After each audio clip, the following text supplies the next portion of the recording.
Hi, I'm Leonie Canham and welcome back to Spreading the Good Stuff. Before we launch into today's episode, I would like to acknowledge the traditional custodians of the land on which we meet and chat today, and to pay our respects to their elders, past, present and future. I would also like to extend that respect to Aboriginal peoples listening in today. As many of you know, for the month of October, we are hosting a special 4-part series of episodes as part of the 2020 New South Wales Small Business Month Festival, which is in partnership with the New South Wales Government and also Murray River Council. In previous episodes this month, we have looked at building your brand online, and we've also chatted to some small business owners in our region who have started and grown their businesses in the local area. We've shared some of their inspiring stories of how they did it, including how they've adapted and pivoted during this time of COVID, as well as some helpful tips around money, marketing and resilience. In this episode, we thought it was timely to speak with an expert regarding financial assistance for small businesses and how you can go about accessing support when you need it. The Rural Financial Counselling Service offers free, independent and confidential support to small businesses. So we thought it was a great fit to bring in a representative from their organisation to chat with us today. Court Sayer Roberts is a business coach with the RFCS in the New South Wales Southern region, and he joins us now. Hi Court, and thanks so much for jumping in to chat with us on the podcast today. Oh, hi Lenny. Well, thank you for inviting me to join in. Pleasure to be here. Terrific.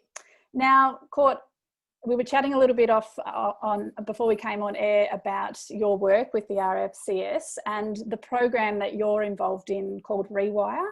So I understand that that's the small business of the organisation. And correct me if I'm wrong, the Rural Financial Counselling Service has typically been geared toward offering support to, I guess, those in the primary production field. And the Rewire program is looking at bringing in sort of a more general base of small businesses. So I'd love to kick off, if we can, with you just sort of talking to us about your work and specifically about the Rewire program, how it came about, the kinds of businesses you work with, and I guess who's eligible, some of those things. That'd be great. Oh, yeah, my pleasure. So the Rewire project came about, or the program came about on the back of an election promise from the last election. So the federal government realised that while there's been a lot of support for agricultural primary industry through our organisation, we've received funding. They actually had a commitment that they made to actually provide some funding for a small business program, because at the heart of regional areas, it's important to, they recognised that there was a gap there, and they wanted to understand and set up funding for a pilot program to really just to see whether there's a need for support for small businesses in regional areas. And primarily, the focus was drought-affected communities, and that was the focus of the program. And where we came in with the Rural Financial Service, we were given the funding. And originally, we started out just focusing on 6 local government areas.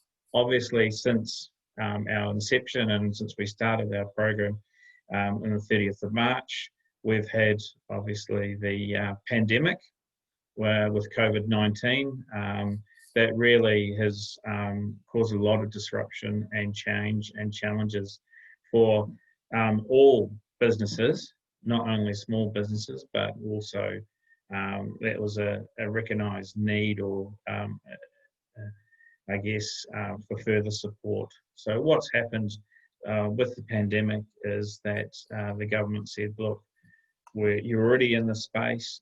We want you to actually provide support and extend your services to small businesses for all of southern New South Wales. And while you're doing that, can you also provide support for small businesses affected by bushfires? So in terms of our program, while it's a pilot program, the Rewire project primarily focused to help small businesses. And when we define small businesses, They are any entity that employs no more than 19 employees, and then also is basically a business that's experiencing financial risk or at risk, potential, at risk of experiencing financial hardship. So where we come in and what our service does and provide, we work along existing professional services. We assist small businesses to understand their financial position, identify options, and implement plans to improve the viability of their business or the long-term future of their business. Our services are free, they're confidential, and they're independent. So we're really there as in a true sense, a coach. So we're there to actually be able to help, listen, and provide some tools to small businesses to really upskill them, give them the necessary support, and that will actually allow them to develop the skills, be in a position to make informed decisions about their business, whatever that may be, but obviously moving forward so they actually can reduce some anxiety and stress. So when you talk about hardship, some of our businesses that we deal with all across all sectors. So hospitality, from your restaurants and your cafes, right through to manufacturing and small businesses. So hotels. You've also got motels, and then also people in the retail sector as well. So those type of businesses that we work with. And what's the uptake been like? So you started on the 30th of March, right as that pandemic hit. I guess it's hard to compare. If you had have been 6 months earlier, we could have talked about the uptake at that point and then how it's changed as COVID's hit. But you've started this pilot program right as the pandemic's hit. What has the uptake been like? Yeah, well, let's just say I think it has actually definitely picked up in the last 3 months. So we've probably seen a 50% increase in uptake. And I think the challenge which we faced, Leonie, when we started this pilot program was due to the social distancing restrictions, it was very, very hard to actually raise the awareness of our program.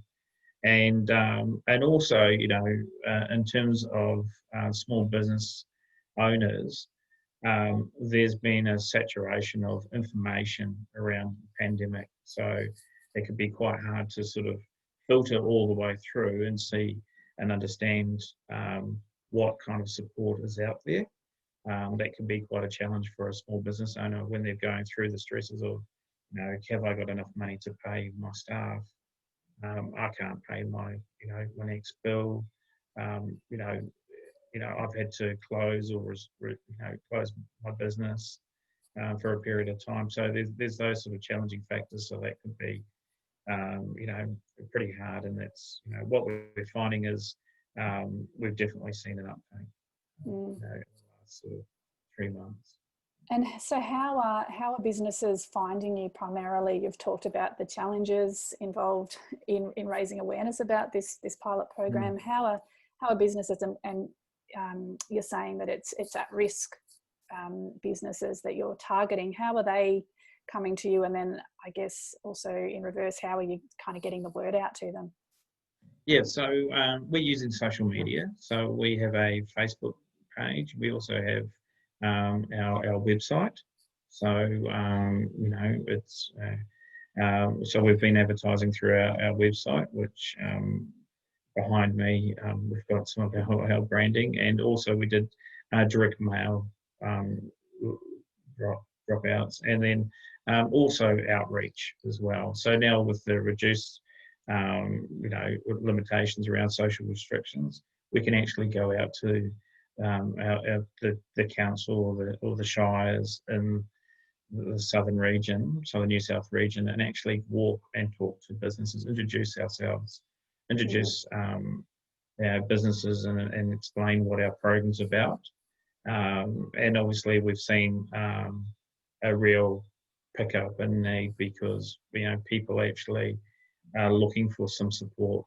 So, we've had referrals have been probably where we've gotten the most of um, our clients, and that's through people contacting our rural financial counselling um, counsellors in their regions, and so they've obviously referred those clients onto us and explaining we do have a specific program to actually help support them, and then working through local council as well, contacting local councillors. They've been on their newsletters, local business chambers as well.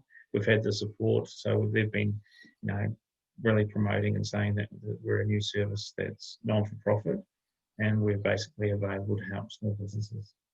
That's a fantastic service. Talk me through what some of the challenges are that you're finding in businesses that you're dealing with. I understand that you are looking after this area and businesses in the Murray River Council region and also the Edward Council region. What are some of the specific challenges that you're hearing from the businesses that you're working with? I think, prior to COVID obviously impacting the ability to trade and for some business owners travel, if we're talking in this region, immediately the first issue was drought. So, we saw a lot of people actually lose jobs. A lot of industries were contracting. And so you saw, people actually leaving towns to go and find further employment. That's, obviously had a flow-on effect on the small businesses. COVID has impacted the ability in terms of travelling across the border. So being in, Moama, being a border town, obviously that's impacted clients. We have, a particular client that actually travels across into Echuca and Moama, and so it's made it very, very difficult to actually be able to service his own clients. So those are the type of the challenges that sort of face at the moment. So I guess those are the key things. Yep. And when we talk about at-risk businesses, at what point, what are some of the things that a business should be looking out for? And when would a business know that it needs help? At what point would you recommend that they come to you? Yeah, I guess it's really being able to do a little health check on your business. So that's the key thing. So it's sort of identifying what are those early indicators to really know if you're actually, how is your business going, and that comes down to what kind of systems have you placed in terms of your administration. So, do you have how you managing your invoices? So, in terms of invoicing your customers, if you're in a manufacturing sense, you're providing a service, how do you handle that? How do you handle your paperwork and accounting practices? Do you pay your bills on time? Do you have some sort of system in place? How is your filing? Is it something that you love to do or hate to do, or something that you always leave? I'll always get to it, and it's always going to be at the end of the month. In terms of the operational processes, what you do you have visibility? Does a small business owner have visibility of their income and expenses? And do they reconcile their bank transactions, on a regular basis? So do they really know if they're making a profit, or does it feel like, they're just paying the bills as they come? But do they know, how well the business is going? Is there's positive cash flow, or if it isn't, are they having to make, having difficulty making supply payments? Lodging your quarterly BAS. Is it something that you do on time? And then is that a stressful practice as well? So a lot of our clients that we've discovered, there are a few that BAS is a very, very stressful time for them. So it's and that adds anxiety, or they just don't have the time, and it's always, I'll get to that one day, and then it's a mad rush to try and get the tax in time. And whether or not you're actually on a payment plan with the taxation office. Sure. So that's a good health indicator. And another factor is, do small businesses have a budget? Do they actually know what their sales are going to be and what their expenses are going to be each month, and what their return on, or do they know what their break even point is? And are you finding? And also well-being. So how are they feeling in their business? So that's an important part. While it's not a monetary thing, it's also, do you feel when you're running your business, do you feel stressed, or time poor? You just feel that there's not enough hours in the day. So that's a good health check. Okay, and so that's something you work with businesses on, is conducting those financial health checks. Is that also something that you recommend businesses just do on their own as a regular thing anyway? Yes. So what we do in terms of our program and our approach, any client that comes on, we have an onboarding process where we actually conduct an interview, and we ask specific questions about their business. And some of those key questions, are they finding, what are the stresses in their business? Are they able to pay payments on time? And these are the things that we sort of, as a lead and get an understanding of where we might be able to help them. And also, we basically, we do a review as well. So once we do an onboarding questionnaire and we interview, we get a sense of where the business is at, how the business owner is feeling, and then we actually do a financial review. So we look at all the systems, what they have in place, and what they haven't got in place, and then we understand their financial position. So sometimes with small business owners, they've been surviving, it's been in sort of survival mode, and they've been doing that way, and that's just the way it's they've managed. But it's also being able to provide that visibility around their financial position, so then they can be in a more powerful position. Just getting to that stage actually lifts a lot of anxiety, because then they can make an informed decision rather than just persevering and having to draw on or put more money in the business, or ask for an extension on loans. It's being able to make an informed decision, and then you can develop actions from there. Do you find that for a lot of businesses that are perhaps struggling in that kind of area, is it often a case of just being so busy working in the business that they just have perhaps neglected, or just haven't been able to find the time to do that kind of work on the business? Or what are you finding sort of across the board? Are there patterns in terms of how people are finding themselves in these sorts of situations and these challenges, or is it a really unique thing? I think there are some common themes, and I think it's around about having a business plan.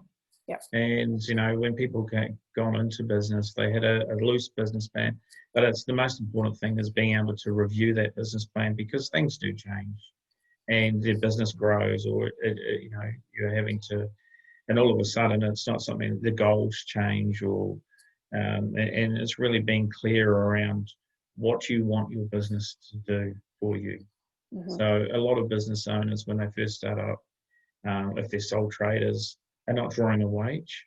So and then all of a sudden that becomes the pattern going forward. So while they'll pay their employees and everything else, they're probably not actually drawing a wage themselves. Yes. So they really want to be clear on what you want your business to do for you. And then also when they start, they've gone through this incredible growth period, and it was always, I'll do that, I'll put the system in one day, and one day, it just becomes there's not enough time, and they've gone too far, and sometimes it might be a simple thing of just choosing an accounting software that's out there to save time. So and that's no fault of the business owner. It's just the business has grown, and I think it's got to the point where they just haven't got the capacity or the time or the support to be able to take a pause or have someone to support and be able to have a look at their business and support them through. And actually, but it's almost like drawing back the curtains and having a look at what's driving and what are some of the challenges and what's the causes that are creating the anxiety or issues in their business, and what actions can they put in place or structure can they put in place to be more in control and be able to set some goals in place and work towards those to sort of rectify some of the things that are causing them, anxiety and stress. Sure. I was going to ask what your advice would be to small businesses to help them sort of safeguard and future-proof their financials. You just touched on that bit, the business plan being so crucial. Would that be your main piece of advice, or are there other things as well? Yeah, I think there is. I mean, the key thing that we do within our program, and I think all businesses should do, is it's right to do, have your accounting and systems and your recording what's happened, but it's also using that information then to look forward. So understand what your break-even point in terms of covering all your fixed costs and overheads, but then also developing a cash flow forecast. So not having something that looks good at one point in time, but having it becoming a living and breathing document. So you really and then taking the time and putting in the discipline and structure to review your performance against your forecast and understand. And that's the critical thing. If you're going to, creating a roadmap in terms of using a cash flow forecast, you're projecting where those expenses or where those costs may occur in the business. And then if, you can then plan for those expenses, or also having a contingency as well in your forecasting. So you're understanding what your tax commitments are based on the number of sales that you've made. So you've got your GST covered, having a separate account to be able to have an offset account for your GST, rather than just using one operating account. And when it comes to paying wages and paying your superannuation and your tax liabilities, you're not sort of scrounging around for that money, or having to draw on an overdraft or take a loan out or go onto a payment plan because your cash flow is so tight. And that causes unnecessary stress. So the key thing is, obviously, with the cash flow forecast, is you review it and you review it and you review it, and then you're basically planning for the future. So it's a constant living, breathing document. Also, I think what businesses can do in terms of safeguarding and proofing, their business, in terms of financial aspects, is spending time to reach out and support. Accessing where there's eligibility, where there's might be through government grants. There's a few government grants out there, loans as well. If we're talking about just last night with the budget, there's announcements with budget for small business owners, especially around the employment side, in terms of having the job maker scheme. So that's been announced. So there's a credit of $200. If you were hiring someone from the ages of 16 to 30, that the small business owner would get, and then and then there's $100 credit as well, from the ages of 30 to 35. And then, looking and understanding what's actually out there.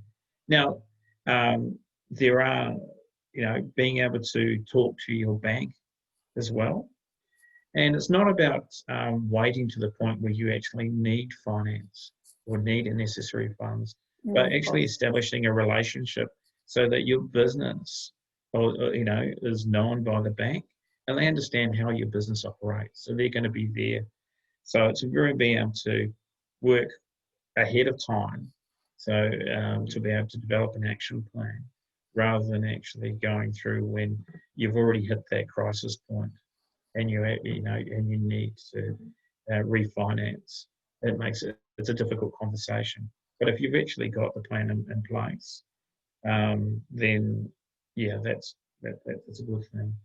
And the other thing I think in terms of safeguarding and future-proofing your business was also understanding, looking at yourself and look at your own personal budget and understand what you want your business to do for you in terms of how much you need to be able to support your lifestyle, because that's going to be critical, because you may need to change or modify things around your business if it's not meeting your lifestyle. So don't have you meet the business. You really want to be in a more powerful position where the business is working for you. And so when you're working with businesses and through all these great services that you're talking about, how long is this process? How long do you have businesses? Are they needing lots of work, or is this something that it can take a few sessions with businesses to kind of get them on the right track and empower them to take control of a lot of these things themselves, or is it an ongoing kind of support service to them? Leonie, that's a really good question, because every business is while they might have some common themes, business owners can be in different places. So in terms of, what we've discovered, and myself personally, there are business owners where I've had to start right at the grassroots level of understanding their financials and really being able to support them through that and understand what's going on. That takes a little bit more time. And then you've got other business owners who are probably a bit more financially savvy, and it's just that for the circumstances they've through some of the drought, bushfires, or COVID, that's really throwing their business out of kilter. So they're in a position where they can actually change very quickly. So they might be sort of 3 months or 2 to 3 months, and then they're already got their action plan, gone through the financial review, set their business goals, and they're already working and implementing their business goals. The other thing that I should mention, I didn't mention earlier, in terms of our program, we have access to a $5,000 professional services grant. And what that does is used as sort of a catalyst to be able to engage professional third-party providers to really help achieve those goals once they implement an action plan. And that might mean, strategic marketing and communication advice, specialist accounting or taxation, legal or business planning advice, workforce planning, and then also personal training as well, that that will help the business owner and or potentially employees improve their business. So there is a $5,000 grant for our program that we do to help. Yeah. And so there's no end point, Ben. A business can come to you and can be receiving that support through the program for as long as they need. Yeah, so well, ideally we'd like to go through, we have what we call 6 stages.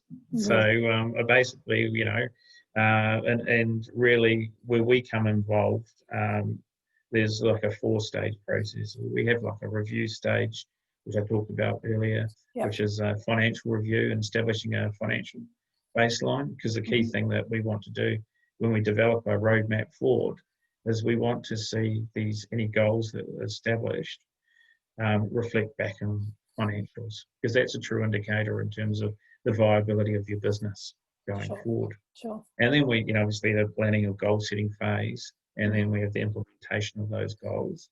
And I guess, as in terms of my title as a business coach, we are there as a coach. So we don't do the work for the businesses. we're in partnership with the business owners to actually develop the goals, and then we're there to actually check in, monitor, help and coach and help people through, because sometimes, day-to-day things can come up, but we're actually there to help support them, to keep them on the right path and to achieve their goals, because that's what we're here for. Our primary purpose is the success of the small business, whatever that might be. So it's a real holistic approach. So we're not just worried about the finances, but we're also worried about the well-being. And we're not worried. I said we've got a vested interest in the well-being of the business owner as well. Yep. So we want them, when they come through the program on the other side, that they have the right structures in place, a good support network, a good relationship with their banks, and then also they've got their tax in terms of compliance side of things all under cover, and it's no longer, and we've alleviated some stress and anxiety, and they've got a little bit more time to be able to work on their business going forward and plan going forward. And hopefully, they've developed some skills that will take them going forward, so that they're in a more powerful position to make informed decisions about their business. So that's our primary focus. Sure. And that accountability is just so important, isn't it? Having that accountability partner. Yes. Because as you say, things come up and we have the best of intentions of doing the work, and unless we have somebody else there to keep us on track, sometimes that's really challenging. What sort of results are you finding with the businesses that you're working with? Are you getting some good results? Yeah, I have. I've got some clients that just feeling a lot more free and have a lot more time to actually work and develop on the businesses. So, for example, they may have been in a position where they didn't have any accounting software in place. When it came to BAS reporting, it took 3 weeks, and it was very, very stressful. And even just reconciling accounts would always be left to the end of the month.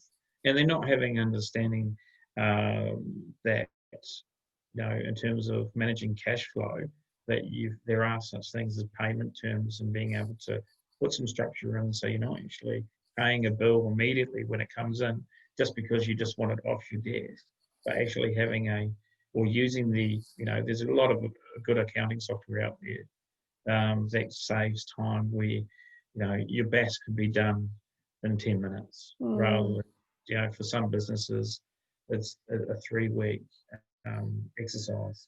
Gosh, that because they're having to go back, changing for them to go from that to some of those amazing programs that are just and then also just doing looking at the cost of goods sold and understanding. One thing that we have done with some businesses is actually we've benchmarked their business in terms of the particular industry that they're in, and had a look. Just as it's not something that we can do with all businesses, but where we can, we like to do it as a sort of a value add, and that also gives our clients some insight in terms of how they should be performing, whether they're performing better than the industry average based on their location, or it gives them just a bit more information about what they could particularly be looking at in terms of the indicators, in terms of performance. So we've seen customers, once they've actually got that information, they found it really enlightening, and then also it's turned a light on for them to look at their costs and look at their stock holding, look at their selling price, and really understanding, what is their return in terms of what they're purchasing, and are they getting a good return on investment as well. So, Court, for any businesses that might be listening in to this episode and who perhaps, what we've been talking about is resonating with them, or bringing up, some feelings for them around their businesses, and that perhaps helping them realise that maybe they do need that little bit of support, how can they go about getting in touch with you guys and with the program? Well, so you can get in touch with us through our website. So that's I'll just have to bear with me. I can put that in the show notes as well. Yep. Yeah, we can if we with can. The link. Yep. I don't know if you have a link. That would be great. But then also we have our number as well, 1-800 number as well, where people can actually contact us. So we're available through social media as well, through Facebook. Yep. We have a Facebook page called the Rewire Project, and then that has all our information, our links, or contact their local rural financial counselling service provider. We have offices in a lot of the regions, and they can then refer on to us. So, but we do have a 1-800 number. Okay. And then also our website is a good portal where people can actually go online and just register their interest. And then what we'll do is we'll actually give them a call and have a conversation. That's how it all starts. It all starts with a conversation. Yeah, terrific. Cord, is there anything that we haven't touched on or that we haven't covered that you think is important that we should share? Or do you think that we've given a pretty good overview of the service that you guys provide, and also of the kind of supports that are available to small businesses? I think it's... I think the importance is being able to take some time out to actually look to see what's out there. There are other providers, not just ourselves. There is a lot of organisations that are out there to help small businesses. So we talk about Business Australia's out there with their Entrepreneurs Program. We have Service New South Wales, who's out there, and they have a service called a Business Concierge Service. And their number is 1377 88, and they can actually support and identify suitable grants that might be applicable to the business. Your local council as well is important. So contact your local council to see what might be available. I know that in some regions in southern New South Wales, especially on the coast, the local council actually offered support grants for small businesses affected by bushfires. So, and then also, I guess we'll talk about it. There's not just the financial support, but then going through, looking at well-being. There's also people that are sort of finding very, very hard or challenging, or might be their employees that are finding. There are organisations that are out there, especially with the social distancing restrictions with COVID. There is a coronavirus mental wellbeing number where people can actually contact. That's 1-800-512-348, and that's where people can actually just have a conversation as well. Yeah, so, and that's really important. Not just about the numbers. Yeah, totally. And we'll include that in the show notes as well, all of those various resources that you've mentioned. Thank you so much for your time and for sharing what it is that you do with Rewire, the valuable service that it is. I think there's lots of useful, helpful information there, and I'm sure that our listeners will find it really valuable. So thank you very much. And I'd also like to take this opportunity to thank our partners who have sponsored us for this series of episodes, so Murray River Council and also the New South Wales Government. If you would like to find out more about some of the things that Court and I have chatted about today, you can access our show notes at the website, thesplendidword.com.au, or you can get in touch with our podcast on the socials, on Facebook and Instagram at the handle Spreading the Good Stuff. You can also leave comments, ideas and any feedback at Council's Your Say platform, which is yoursay.murrayriver.newsouthwales.gov.au. So that's Murray River Council's online platform, where you can also access the videos of our episodes, not just the audio, there's the videos as well, if you would like to put some faces to the voices. So thanks, Court. You're welcome. Thank you. Thank you for inviting me to join. It's been a pleasure. Absolute pleasure. Thank you. And thanks to our listeners for joining in and for helping us to spread the good stuff. Take care. We'll chat soon. Bye-bye. Thank you. Bye.